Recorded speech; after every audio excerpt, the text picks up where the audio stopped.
तो हेलो बच्चों, तो welcome to talent science hub YouTube channel. और मैं प्रदीप प्रजापति वापस से मॉड्यूलस लेक्चर नंबर 3 के साथ आप लोगों के सामने प्रस्तुत हूँ। और आज हम लोग बात करेंगे मॉड्यूलस इक्वेशन को कैसे सॉल्व किया जाता है। जैसे कि हम लोग ने लेक्चर नंबर 1 में देखा how to remove mod, okay. Lecture number 2 में भी उसी के बेस के ऊपर हम लोग ने क्या किए, क्वेश्चंस किए, ओके। तो हम लोग अब बात करेंगे धीरे धीरे कि मॉड्यूलस इक्वेशन दे दिया जाए तो आप कैसे उसे सॉल्व करें, ओके। तो मॉड्यूलस इक्वेशन के बारे में आपको पता होना चाहिए कि कैसे सॉल्व किया जाता है। हम लोग पहले क्वेश्चन की शुरुआत करेंगे। एक बहुत ही अच्छे क्वेश्चन से सारी प्रॉपर्टीज हम लोग ने प्रॉपर्टी नंबर 1 और 2 डिस्कशन किए थे। लेक्चर नंबर 2 के एंड में जाते जाते हम लोग ने प्रॉपर्टीज 1 और प्रॉपर्टी 2 का डिस्कशन किया था, ओके।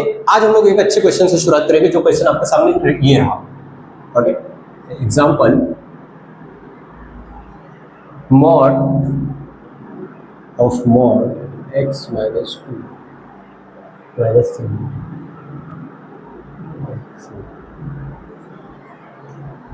तो आज हम लोग इस क्वेश्चन से अपनी शुरुआत करेंगे, ओके। तो ये क्वेश्चन काफी अच्छा है, बहुत ही अच्छा क्वेश्चन है।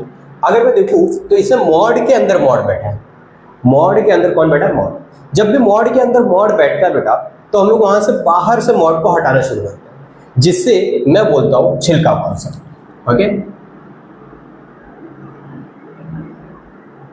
छिलका कॉन्सेप्ट। छिलका कॉन्सेप्ट मतलब क्या सर? आप जैसे अगर किसी भी चीज को छिलते हैं, ओके, जैसे लाइक कांदे को छिलते हैं आप, आलू को छिलते हैं आप, तो आप क्या करते हैं? लेयर बाय लेयर, एक एक लेयर आप हटाते जाते हैं, मतलब बाहर से अंदर की तरफ जाते हैं, ओके। तो वैसे ही हम लोग को देखना है कि मॉड के अंदर मॉड अगर अंदर बैठा हुआ है, मॉड के अंदर मॉड बैठा हुआ है, तो हम लोग क्या करेंगे? पहले बाहर वाले मॉड को हटाएंगे, फिर उसके अंदर जो मॉड बैठा होगा उसको हटाएंगे, फिर अगर उसके अंदर भी मॉड बैठा होगा तो उसको हटाएंगे।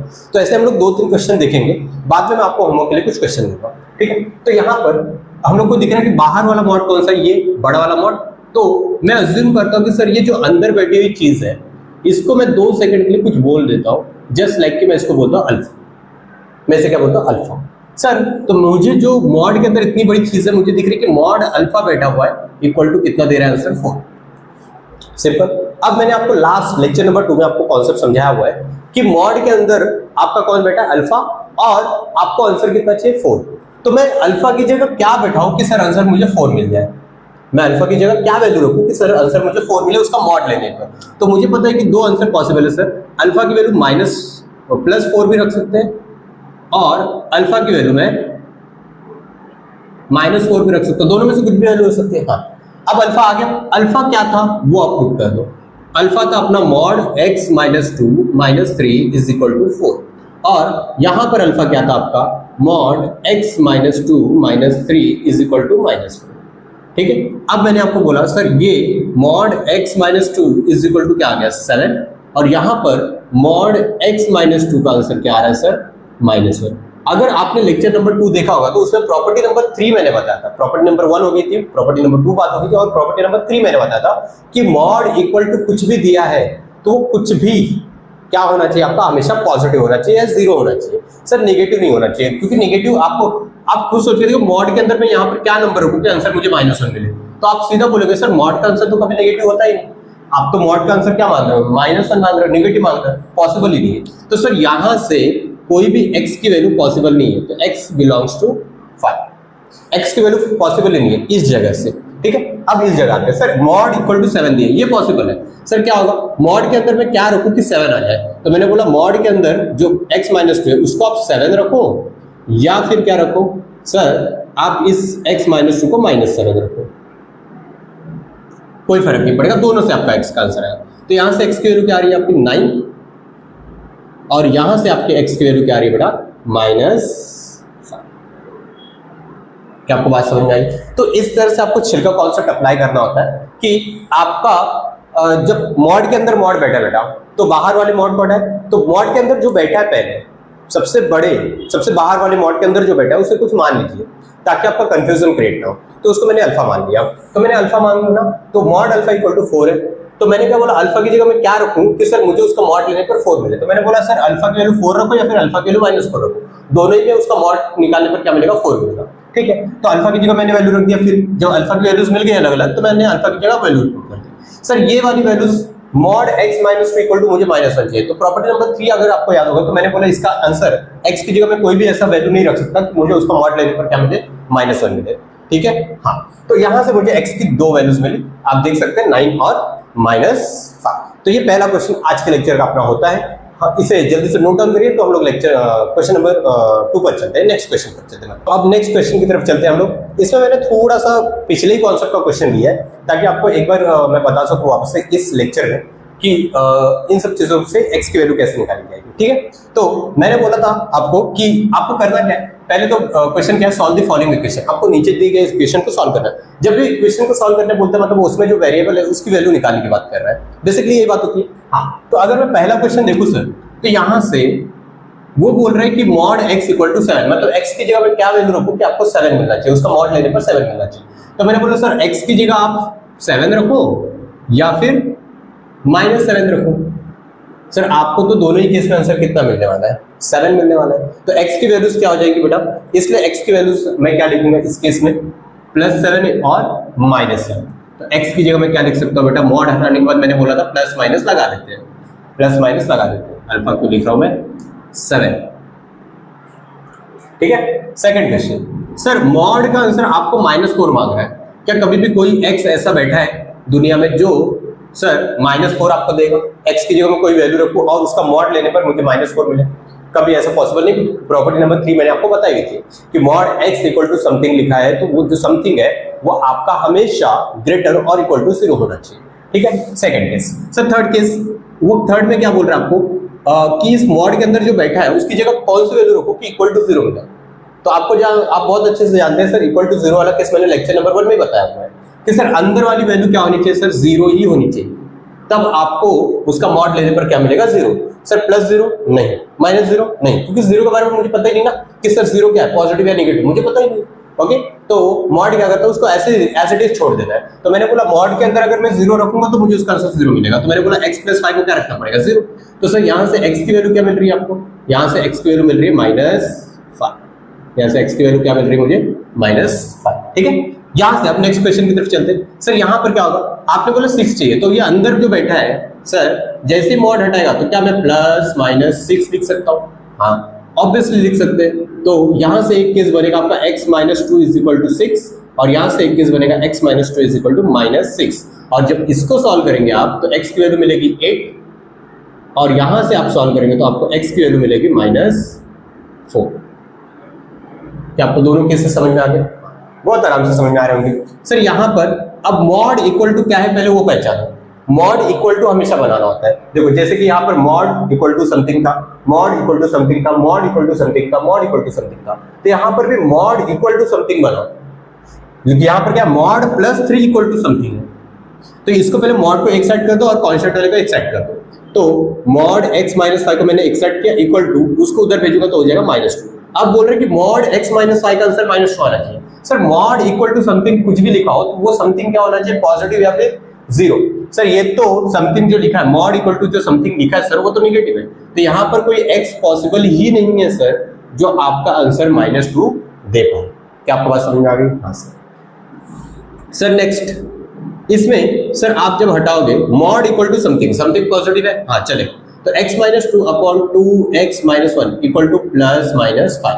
मैंने बोला इसके दो केसेस कर दो सर, x - 2 / 2x - 1 = 5 और यहाँ से दूसरा केस हम लोग ने बोला तो x - 2 / 2x - 1 = -5। Sir cross multiply करते देखते आंसर क्या आता है। ओके, तो x - 2 = 10x - 5। तो सर इधर कितना हो गया आपका, ये बन गया आपका 9x और ये बन गया आपका 3। यहाँ से x की वैल्यू आ रही है बेटा 1/3 और यहाँ पे सॉल्व करेंगे हम लोग तो क्या आएगा देखते हैं। और तो यहाँ से सॉल्व किया मैंने तो x - 2 = -10x + 5। तो यहाँ से सर क्या आ गई आपकी x की वैल्यूज क्या आ रही है, तो यहाँ से आपका आ रहा है 9x, सॉरी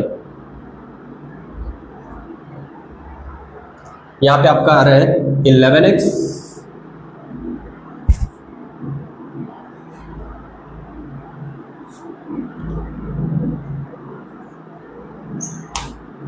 आपका यहाँ पर आ रहा है 11x और उसको वहाँ पर भेजा तो 7। तो यहाँ से x की वैल्यू क्या आ रही है बेटा, यहाँ से x की आ रही है 7/11। ओके, आपको दो वैल्यूज मिल रही होंगी, साफ साफ दिख रही होंगी, एक आ रही है 1/3, एक आ रही है 7/11। ओके, तो ये दो वैल्यूज आएंगी इसकी। क्या आपको ये वाले 5 क्वेश्चन आपको समझ में आ गए? यस सर, आप लोगों को समझ में आ गए तो वेरी गुड, क्योंकि आपके कॉन्सेप्ट धीरे धीरे धीरे धीरे ऐसे बिल्ड होंगे। ओके, मैं लेवल धीरे धीरे धीरे धीरे अप करूंगा, एक ही साथ अप नहीं करूंगा। हाँ, जो भी क्वेश्चंस ले रहा हूं मैं, कहीं ना कहीं आपके जेई में पूछे गए, कहीं ना कहीं आपके एडवांस में पूछे जाएंगे, तो जान लीजिएगा थोड़ा सा अगर लेवल हाई हो गया तो आपके जेई एडवांस का क्वेश्चन। ओके, तो ये अभी ऐसे सिंपल सिंपल क्वेश्चन ले रहा हूँ ताकि आपके कॉन्सेप्ट बिल्ड हो। जब कॉन्सेप्ट बिल्ड हो जाएंगे तब मैं जेई के क्वेश्चन लेना शुरू कर दूंगा। ठीक है, तो अब इतने चीजों को नोट डाउन करें, फिर हम लोग आगे बात करते हैं। 6 क्वेश्चन अभी हम लोग ने सॉल्व कर लिया। ये 7th क्वेश्चन लेते हैं। 7th क्वेश्चन देखिए, जो हम लोग ने वीडियो के स्टार्टिंग में एक क्वेश्चन लिया था उसी के जैसा ये क्वेश्चन है। मॉड के अंदर मॉड बैठा होगा, और मॉड के अंदर मॉड बैठेगा तो मैंने आपको सिखाया था कि आपको करना क्या है, आपको छिलका कॉन्सेप्ट लगाना है। छिलका कॉन्सेप्ट मतलब बाहर से मॉड को हटाते जाना है अंदर की तरफ। ओके, तो पहले मैं क्या करूंगा, मॉड के अंदर बाहर वाला मॉड कौन सा है सर? ये वाला। तो इसके अंदर जो बैठा है सर उसको अल्फा मान लो या कुछ मान लो। सर मैंने बोला कि सर ये जो अंदर बैठा है इतना पार्ट, इतना इतना, इसको मैं 2 मिनट के लिए क्या बोल देता हूँ? अल्फा बोल देता हूँ। तो alpha is equal to 5। Sir alpha की जगह मैं क्या रखूँ कि मुझे उसका मॉड लेने पर 5 मिले? तो मैंने बोला अल्फा की जगह आप +5 रखो या फिर आप अल्फा की जगह -5 रखो। दोनों ही केस में आपको आंसर क्या मिलेगा? 5 मिलने वाला मॉड लेने पर। सर अल्फा की वैल्यू क्या थी? रख दो, मॉड में x - 2 - 1 इज इक्वल टू 5। और यहां पर क्या था आपके पास? यहां पर आपके पास था mod x - 2 - 1 is equal to -5। दोनों जगह same answer. Sir mod x - 2 का आंसर कितना हो जाएगा? सर 6 हो जाएगा। और यहां पर मॉड x - 2 का आंसर क्या हो जाएगा? -4। ठीक है, यहां तो मॉड का आंसर नेगेटिव मांग रहा है, तो सर सीधी सी बात है यहां से कोई x मिलने वाला नहीं। x बिलोंग्स टू 5, नल से कोई भी आंसर नहीं मिलने वाला। यहां से क्या मिलेगा सर? इसको भी मॉड को हटाओगे तो 2 आंसर आएंगे। x - 2 इज +-6, मॉड हटाओगे तो प्लस नहीं है, तो x - 2 इज इक्वल टू 6 और x - 2 इज इक्वल टू -6। तो आपको x की वैल्यू क्या मिल रही है सर? आपको x की वैल्यू मिल रही है 8, या फिर x की वैल्यू आपको कितनी मिल रही है बेटा? -4। तो आपको 2 आंसर मिल रहे हैं, यहाँ पर देख सकते हो। तो आपको एक 8 मिल रहा है और एक क्या मिल रहा है आपको? -4 मिल रहा है, और एक जो है वो x बिलोंग्स टू 5, वो तो आपके आंसर में आएगा। ठीक, ओके, क्या आप ये मेरे ख्याल से शायद आपको छिलका कॉन्सेप्ट समझ में आ गया होगा। ओके, कि बाहर से मॉड को हटाते जाना। हम लोग अभी और क्वेश्चन लेंगे, काफी ज्यादा क्वेश्चन है अपने पास। वैसे कोई दिक्कत वाली बात नहीं है। मैं आपको एक लेवल जो मैं ऑफलाइन कोचिंग्स में देता हूँ पढ़ाते वक्त स्टूडेंट्स को, जो कंटेंट देता हूँ, सेम कंटेंट आपको भी मिलेगा। कोई भी आपका कंटेंट में आपको कॉम्प्रोमाइज नहीं किया जाएगा। सारे क्वेश्चन, सारे कॉन्सेप्ट हम लोग जो ऑफलाइन कोचिंग में सीखते हैं उसको एक सिस्टमेटिक वे में हम लोग यहाँ पर सीख रहे हैं पूरी तरह से। ठीक है, तो नोट डाउन करिए, फिर हम लोग आगे चलते हैं। तो बेटा हम लोग बात करते हैं किस चीज की, कि एक दोनों साइड मॉड लगा हुआ है, लेकिन प्रॉब्लम ये ना कि सर दोनों साइड मॉड तो लगा है, लेकिन मॉड के अंदर जो दोनों क्वांटिटीज लिखी ना, दोनों साइड, दोनों वेरिएबल्स है। ओके, तो मैं ऐसे 2 क्वेश्चन करवाऊंगा आपको। इस क्वेश्चन में भी दोनों साइड मॉड लगा है, और एक क्वेश्चन में करवाऊंगा जो इस साइड में मॉड नहीं लगा होगा। सेम ही क्वेश्चन होगा बट इस साइड मॉड नहीं होगा। सर दोनों साइड मॉड लगा है और दोनों साइड में से किसी एक साइड मॉड नहीं लगा है, तो क्वेश्चन पे क्या डिफरेंस पड़ता है ना बेटा, आपको बहुत अच्छे से समझ में आएगा ये चीज। ओके, बट ध्यान से देखते चलिए, और मैं जो बोलते चल रहा हूं वो सुनते चलिए ध्यान से। मैंने क्या बोला सर? यहां पर जरा मुझे बताइए, अंदर कुछ भी बने, अगर मैंने बोला कि सर यहां पर मुझे x की वैल्यू तो पता नहीं है, तो मॉड के अंदर जो बैठा है वो भी मुझे नहीं पता कि पॉजिटिव या नेगेटिव। जरा बताइए क्या फर्क पड़ने वाला है कि x की वैल्यूज पता करने से कि अंदर पॉजिटिव या नेगेटिव है? नहीं सर, क्यों नहीं फर्क पड़ेगा? क्योंकि देखो इस साइड मॉड है तो इस साइड आंसर क्या होना चाहिए सर? पॉजिटिव। क्या आप इतना बात जानते हैं? इस साइड अगर मॉड लगा है तो इस साइड, लेफ्ट साइड अगर मॉड लगा है तो राइट साइड में जो आंसर होना चाहिए वो आपका आंसर क्या होना चाहिए? पॉजिटिव। हाँ सर, इस साइड में मॉड लगा हुआ है, मतलब मैं x की वैल्यू कुछ भी रखूं सर, ये तो हमेशा, ये राइट साइड तो हमेशा मुझे आंसर कैसा देगा? पॉजिटिव देगा। मतलब इस साइड पॉजिटिव है तो इस साइड भी क्या मिल रहा है? हमेशा पॉजिटिव। मतलब मुझे x की वैल्यूज में कुछ भी रखूं, कोई फर्क पड़ने वाला नहीं है। अगर हाँ सर, इसके बाद वाला जब क्वेश्चन होगा ना, तब मैं उसमें एक कॉन्सेप्ट समझाऊंगा जहां से आपको इस क्वेश्चन और उस क्वेश्चन में डिफरेंस समझ जाएगा। बट अभी फिलहाल आप इतना समझिए कि इस साइड अगर मॉड लगा है तो ये लेफ्ट साइड आपका पॉजिटिव है, तो राइट साइड भी क्या होना चाहिए? पॉजिटिव। सर राइट साइड में भी आपका वैल्यू पॉजिटिव ही है, चाहे मैं x की वैल्यू कुछ भी रखूं, ये राइट साइड भी हमेशा मुझे क्या देगा? पॉजिटिव वैल्यू देगा। तो मुझे मतलब ऐसा कुछ x की रेस्ट्रिक्शंस नहीं है कि मैं ये x रख सकता हूं और ये x नहीं रख सकता। ठीक है, तो पहली चीज तो ये ध्यान रखिए। इसके बाद के क्वेश्चन में मैं कुछ अलग सिखाऊंगा आपको, ठीक है। तो मुझे पता चला कि सर मुझे x की वैल्यू से कोई फर्क नहीं पड़ रहा है कि x की वैल्यू यही रखनी है, इसके अलावा कुछ और रखा तो आपका राइट साइड नेगेटिव हो जाएगा। ऐसा कुछ भी नहीं होने वाला इस क्वेश्चन में। लेफ्ट साइड पॉजिटिव और राइट साइड भी क्या है आपका पॉजिटिव। तो आपको पता है कि दोनों साइड जब मॉड लगा होता है और मैं मॉड को हटाऊं तो आपका एक साइड में क्या आ जाता है, प्लस और माइनस आ जाता है। आपको ये बात बहुत अच्छे से पता है। ये प्रॉपर्टी नंबर 2 थी। प्रॉपर्टी नंबर 1, एक साइड में मॉड है, दूसरे साइड में कोई वैल्यू दी रहेगी, तो मॉड हटाएंगे तो प्लस माइनस आता है। प्रॉपर्टी नंबर 2 मैंने बताया था कि दोनों साइड अगर मॉड रहेगा और अगर आप मॉड हटाते हैं तो भी आपका प्लस माइनस ही आता है। याद है आपको? हाँ, तो मैंने क्या किया, दोनों साइड जब मॉड हटाया तो क्या आंसर, प्लस और माइनस आंसर। अब एक केस को सॉल्व कर लीजिए। x minus 1 equal two plus वाले को ले लेते हैं, 2x माइनस 3, और दूसरा केस क्या लेंगे हम लोग, x minus 1 is equal to minus of 2x minus 3। Sir चलो सॉल्व करते हैं इसको। तो 2x को कहां पे भी बुला लो, इस x को वहां पे बुला लो सर, तो क्या हो जाएगा, x, ये 2x, ये x इधर गया तो x बचा। सर ये वाला माइनस 3 इधर आ जाएगा तो क्या बन जाएगा, plus 2 equal to 0। Oh sorry, मैंने गलती कर दी है, देखो ठीक है ठीक। तो यहां पर देखिए, चलिए, तो 2x, ये x इधर आया तो x बचा। सर माइनस 3 उधर गया तो प्लस 2, तो x की वैल्यू क्या आ गई आपकी, 2 आ गई, ठीक है। अब यहां से x की वैल्यू निकालते हैं हम लोग। सर यहां से क्या आएगा, x minus 1 equal to minus 2x plus 3।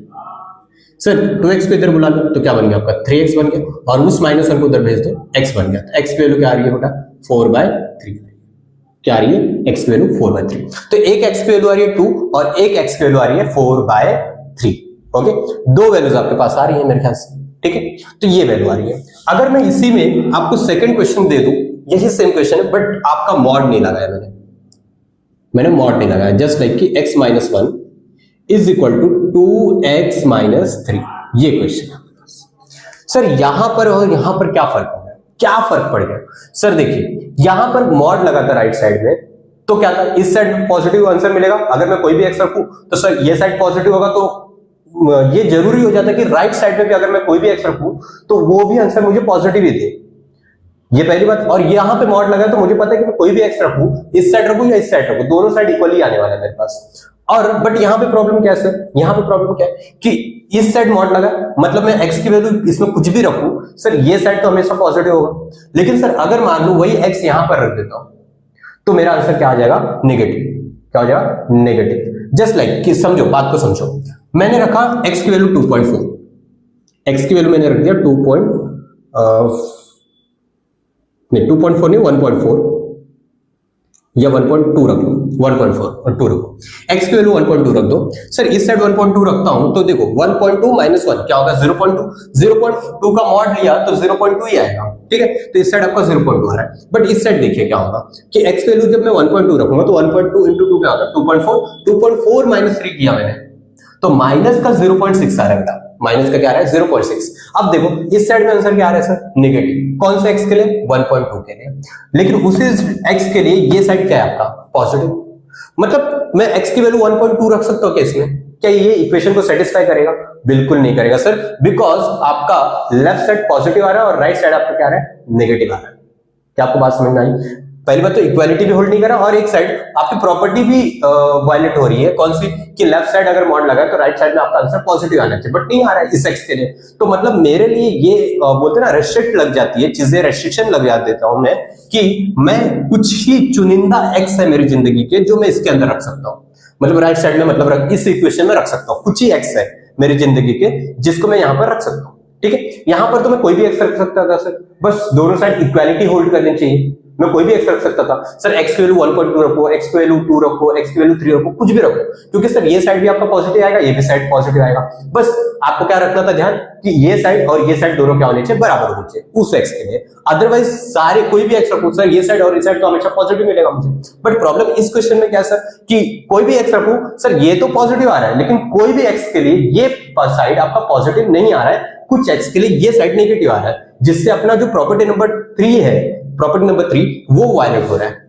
तो मतलब कुछ ही एक्स है जो राइट साइड को पॉजिटिव रखेंगे। तो पहला मेरा काम ये बनता है कि सर कौन से एक्स है जो इस साइड को पॉजिटिव रखेंगे, ये पता करो। क्योंकि मॉड लगा इस साइड में और इस साइड में मॉड नहीं लगा है, तो इस साइड में अगर मॉड लगा है तो ये साइड आपकी क्या होनी चाहिए, ग्रेटर देन और इक्वल टू 0 होनी चाहिए। ये बात आपको क्लियर है। तो पहले पता करो कि सर कौन से एक्स है जो इसको ग्रेटर देन और इक्वल टू 0 करते हैं। तो मैंने पहले पता कर लिया, पहले पता करते हैं। तो मैं पहले पता करता हूं कि ये सर किस x के लिए पॉजिटिव होगा। तो मैं पहले पता करने के लिए क्या लगा दूंगा, सर 2x माइनस 3 मुझे क्या चाहिए, ग्रेटर देन और इक्वल टू 0 चाहिए। तो सर x की वैल्यू क्या आएगी, ग्रेटर देन और इक्वल टू 3/2। सर अगर मैं 3/2 से बड़ी कोई वैल्यू रखता हूं, 3/2 से बड़ी कोई वैल्यू रखता हूं, तो आपका ये साइड पॉजिटिव आएगा, और अगर मैंने 3/2 रख दिया तो 0 आएगा। दोनों ही चलेगा बट निगेटिव नहीं चलेगा। तो मैंने पता कर लिया कि सर कौन सी x मुझे लेनी है, इस दुनिया के कौन सा x है जो मैं ले सकता हूं। ठीक है, चलो अब सॉल्व करना शुरू करते हैं हम लोग। अब सॉल्व कर देते हैं हम लोग। तो सर मॉड जब हटेगा, तो मॉड जब हटेगा तो क्या आ जाएगा, प्लस और माइनस आएगा, 2x माइनस 3। सर दो केसेस बना दो यहां से, sir x minus 1 equal to 2x minus 3 और x minus 1 equal to minus of 2x plus 3। Sir minus मैंने डायरेक्टली अंदर डाल दिया तो माइनस 2x प्लस 3 बन गया। सर यहां से x की वैल्यू क्या आ रही है, 2 आ रही थी।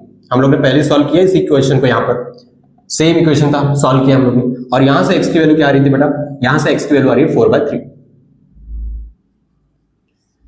तो सर अब ये दोनों एक्सेप्ट नहीं होंगे बेटा, क्योंकि आपने क्या बोला कि कुछ ही x है जिसको मैं इस वाली इक्वेशन में रख सकता हूं। कौन सा x थे आपने पता कर लिया, कौन सा x जो 3/2 से बड़े या बराबर हो। सर ये कौन है, 2, क्या 3/2 से बड़ा है, हाँ सर, ये तो एक्सेप्ट हो जाएगा। लेकिन सर 4/3 मतलब क्या होता है, 1 पॉइंट कितना, 1.3333। ओके, अगर मैं इसको सॉल्व करूंगा तो आंसर आएगा 1.33, और ये आंसर है आपका कितना, सॉरी ये नहीं, ये आपका है 1.5। सर आपका वैल्यू जो होना चाहिए ना x का, वो 1.5 से बड़ा होना चाहिए, लेकिन आपका तो दूसरा वाला आंसर क्या है, 1.33। तो आपका ये वाला पार्ट क्या हो जाएगा, रिजेक्ट। ये वाला पार्ट क्या हो जाएगा, रिजेक्ट। क्यों हो जाएगा सर, क्योंकि देख लो 1.3 अगर मान लो 4/3 मैं यहां पे रखता हूं, ये साइड तो आपको 4/3 पे पॉजिटिव मिलेगा, बट ये साइड आपका 4/3 पे पॉजिटिव नहीं मिलेगा, नेगेटिव मिलेगा। और ये नेगेटिव हो ही नहीं सकता। मैंने बोला ना मॉड इक्वल टू समथिंग कुछ भी लगा है तो सर वो आपका पॉजिटिव होना चाहिए। और मैंने पहले पता कर लिया कि सर कौन सी एक्स है जहां पर मेरा राइट साइड आपका पॉजिटिव होगा। तो जब पता किया तो मुझे पता चला कि मैं एक्स की वैल्यू सिर्फ 3/2 से बड़ी रख सकता हूं। तो मैं जब 3/2 से बड़ी रख सकता हूं, तो मैंने जब इसको इक्वेशन को सॉल्व किया प्लस और माइनस ओपन करके, तो मेरे को एक एक्स की वैल्यू मिली 2 और एक एक्स की वैल्यू मिली 4/3। 2 का तो कोई दिक्कत नहीं है, बिकॉज ऑफ 2 आपका 3/2 से बड़ा है, तो मैं इसको एक्सेप्ट करूंगा। बट 4/3 जो है वो अपना 3/2 से क्या है, छोटा है, तो मैं इसको एक्सेप्ट नहीं करूंगा। क्या आपको इन दोनों क्वेश्चन में डिफरेंस साफ साफ क्लियर हुआ कि सर इधर और इधर क्या फर्क था? यस। तो अगर नहीं समझ रहे तो वापस से वीडियो को बैक करें और फिर से देखें और इस चीज को समझे, because of it is a good question, बहुत ही अच्छा क्वेश्चन है। इसमें बच्चे बहुत ज्यादा कंफ्यूज होते हैं। ओके ठीक है, तो इसको नोट डाउन करिए, फिर हम लोग आगे की तरफ बढ़ते हैं। तो बच्चों हम लोग अब नेक्स्ट क्वेश्चन की बात करते हैं। ये क्वेश्चन भी अपने आप में एक बहुत ही वही क्वेश्चन है। तो बच्चों हम लोग अब नेक्स्ट क्वेश्चन की तरफ चलते हैं, और ये नेक्स्ट क्वेश्चन आपके लास्ट क्वेश्चन की तरह ही है, बट आपकी कॉन्सेप्ट क्लैरिटी आए, दैट्स व्हाई मैंने एक ही तरह के 2 क्वेश्चन दिए हैं।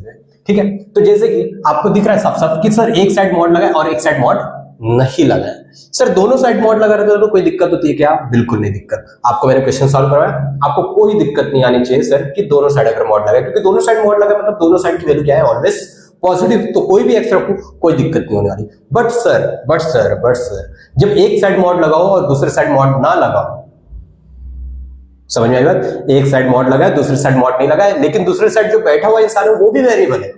कांस्टेंट तो कोई दिक्कत ही नहीं, कांस्टेंट को तो देख के पता चल जाता ना कि पॉजिटिव है या नेगेटिव है। बट सर दूसरे साइड अगर मान लो वेरिएबल बैठा है और उसमें भी मॉड नहीं लगा है, तो मतलब मुझे पहले पता करना पड़ेगा सर वो जो दूसरा साइड बैठा हुआ इंसान है, वेरिएबल वाला पार्ट, वो आपका कब पॉजिटिव है और कब नेगेटिव है, ये पहले पता करना पड़ेगा। तो यहां पर भी कुछ कहानी ऐसी शुरू है कि सर एक साइड मॉड लगा है, दूसरी साइड आपका मॉड नहीं लगा है, और दूसरी साइड जो बिना मॉड के बैठा है सर वो वेरिएबल है, वो वेरिएबल है। तो पहले मुझे पता करना पड़ेगा सर ये वाली चीज कब पॉजिटिव है, कब पॉजिटिव है। सर ये 2 है, 2 तो ऑलवेज पॉजिटिव है। सर पॉजिटिव के साथ मैं किसको बैठा हूं कि ये वाली साइड हमेशा पॉजिटिव, या फिर एज इट इज बोलो पूरा पार्ट आपका जो mod x plus 2 is equal to आपको क्या चाहिए, 2 इंटू 3 माइनस एक्स। ओके, ये वाला टर्म आपको पता करना ना, ये पूरा टर्म आपका कब पॉजिटिव है, यही पता करना ना, पॉजिटिव कब है या फिर इक्वल टू 0 कब, यही पता करना है। सर 2 से क्या कर दो, डिवाइड कर दो दोनों साइड, हाँ कर दीजिए sir. 3 minus x should be greater than और इक्वल टू 0। सर x यहां पर x should be less than और इक्वल टू 3। ये आंसर आ रहा है मेरे ख्याल से, ये आंसर आना चाहिए आपका। हाँ, x की वैल्यू जो होगी ना वो 3 से छोटी होनी चाहिए, क्योंकि देख लो 3 से बड़ी रखा तो ये ऑब्वियसली नेगेटिव हो जाएगा आपका। क्या आपने पता कर लिया सर x की वैल्यू क्या होनी चाहिए? 3 या 3 से छोटी होनी चाहिए। 3 रखा तो सर ये साइड आपका 0 बन जाएगा, और 3 से छोटा रखा तो आपका पॉजिटिव आएगा। ठीक है, अब चलो अब पता चलेगा कौन सी x रख सकता हूं। हाँ, अब इसको सॉल्व करो। सर मॉड जैसे ही हटता है, मुझे बहुत अच्छे से पता है सर, मॉड हटेगा तो प्लस और माइनस दो चीजें आएंगी। ठीक है, हाँ सर, यहां से एक पॉजिटिव वाले को ओपन करते हैं हम, तो सॉरी मॉड हटाना था ना मुझे, तो मॉड हटाना था। तो सर यहां पर क्या हो जाएगा देखिएगा, x plus 2 is equal to, sir 2 को अंदर भेज दीजिए, 6 माइनस 2x, और यहां से भी अंदर डाल दीजिए, तो क्या हो जाएगा x plus 2 is equal to minus 6 plus 2x। कैसे ये बात? हाँ सर। अब सॉल्व कर दीजिए इसको, क्या हो जाएगा आपका 3x इज इक्वल टू 4 होगा, और x की वैल्यू क्या आ जाएगी बेटा 4/3। x की वैल्यू क्या आएगी 4/3, और यहां से हम लोग सॉल्व करते हैं और x की वैल्यू पता करते हैं, इसको भी पता करते हैं। तो x की वैल्यू क्या हो जाएगी बेटा, ये हो जाएगी इस साइड में x हो जाएगी, और ये साइड आया तो 8 हो जाएगा। तो x की वैल्यू क्या आ रही है बेटा, x की वैल्यू आ रही है 8। अब सर आपने पहले पता किया था कि मैं सारे x नहीं रख सकता, अगर मैं सारे x रख सकता ना तो सर ये दोनों एक्सेप्ट कर लेता, लेकिन मैं सारे x नहीं रख सकता। मैंने पहले ही पता कर लिया कि क्या कंडीशन है, क्या रिस्ट्रिक्शंस लग चुकी है। तो मैंने पता किया कि x की वैल्यू 3 से छोटी आप रखोगे, 3 या 3 से छोटी, 3 से बड़ी नहीं होनी चाहिए। सर ये 3 से छोटा है क्या? हाँ सर, ये तो 1.33 है, तो ये सर एक्सेप्ट हो जाएगा। लेकिन सर ये 3 से बड़ी हो गई है, तो इसको क्या करना पड़ेगा, रिजेक्ट, और ये क्या करना पड़ेगा, एक्सेप्ट। इसको हम लोग एक्सेप्ट करेंगे और इसे हम लोग क्या करेंगे, रिजेक्ट करेंगे। रिजेक्ट करने का रीजन साइड में लिख लेना आप लोग अपने बुक में। ओके, एक्सेप्ट करने का रीजन तो लिख सकते हैं आप, रिजेक्ट करने का रीजन ज्यादा इंपॉर्टेंट है। रिजेक्ट क्यों किया उसको, वो आप अपनी बुक में अपने वर्ड्स में लिख लीजिए। क्या आपको बातें समझ में आई? हिंदी में आता है हिंदी लिखिए, मराठी में आता है मराठी में लिखिए, इंग्लिश में आता है इंग्लिश में लिखिए, कोई इशू नहीं है, बट आप लिखिए, रीजन वहां पे लिखिए, ताकि आप जब नोट्स को रिवाइज करेंगे तो आपको सारी चीजें क्लैरिफाई होगी। क्या आपको क्लियर है? बताएं। चलिए नोट डाउन करिए, फिर हम लोग नेक्स्ट क्वेश्चन की तरफ चलते हैं, जो आपके जेईई एग्जाम से रिलेटेड क्वेश्चंस है। अब उसकी हम लोग बात करेंगे, ठीक है।